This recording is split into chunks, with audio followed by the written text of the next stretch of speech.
नमस्कार छात्रों, मैं आप लोगों की अध्यापिका सुप्रीता। आज का विषय है मेरा बचपन। मेरा बचपन अब्दुल कलाम जी के बारे में है।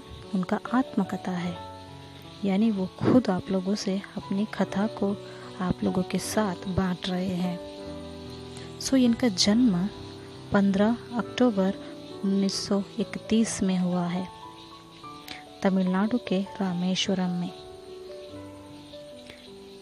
एक मध्यवर्गीय परिवार में इनका जन्म हुआ। इनके पिता जैनुलाब्दीन। अच्छी शिक्षा नहीं थी, लेकिन फिर भी वो बहुत ही बुद्धिमान और उदारता की एक सच्चे व्यक्ति थे। उनके माँ आशियम्मा एक आदर्श जीवन संगिनी थी। माता पिता को समाज एक आदर्श दंपति के रूप में देखा जाता था। मैं लंबा, चौड़ा व सुंदर माता पिता का साधारण सा दिखने वाला बच्चा था। हम पुश्तैनी घर में रहते थे। पिता आडंबरहीन व्यक्ति थे।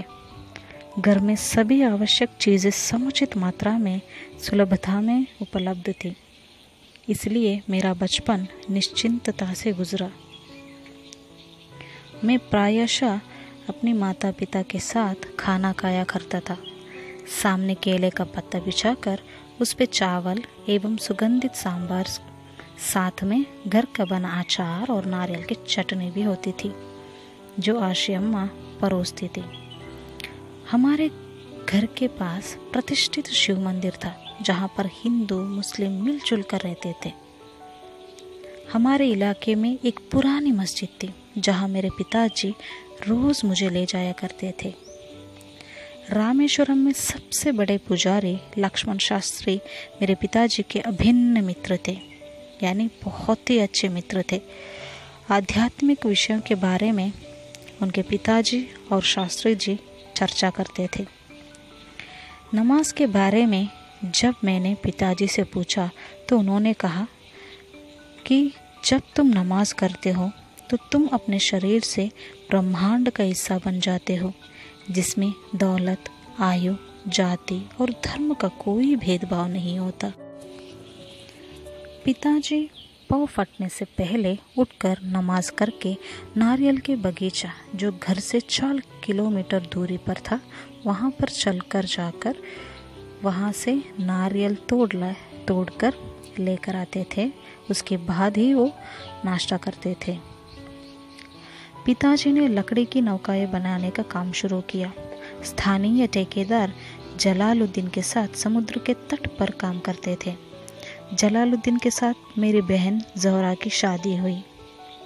उम्र में काफ़ी अंतर होने के बावजूद जलालुद्दीन मेरे अंतरंग मित्र बने। वो मुझे आज़ाद कहकर पुकारते थे।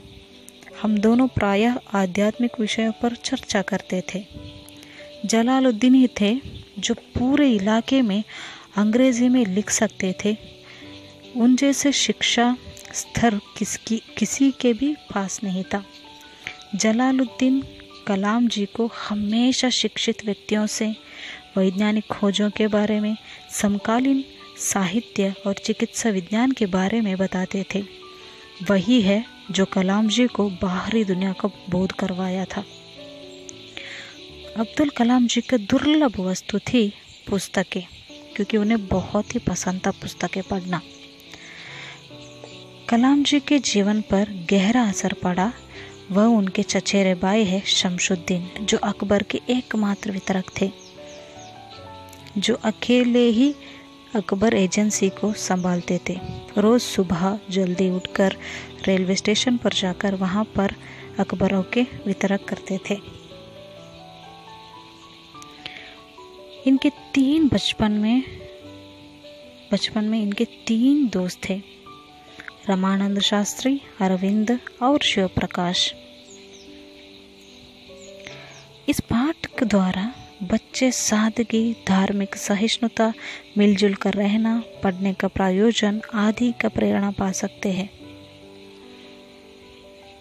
अब्दुल कलाम जी का देहांत 27 जुलाई 2015 में हुआ, लेकिन कहने के लिए अब्दुल कलाम जी आज हम लोगों के साथ नहीं है, लेकिन उनकी यादें उनके वचन, उनके बोली, उनके जो कार्य है जिसके वजह से आज हिंदुस्तान अपना सर उठा कर जी रहा है, वो हमेशा याद रहेगी।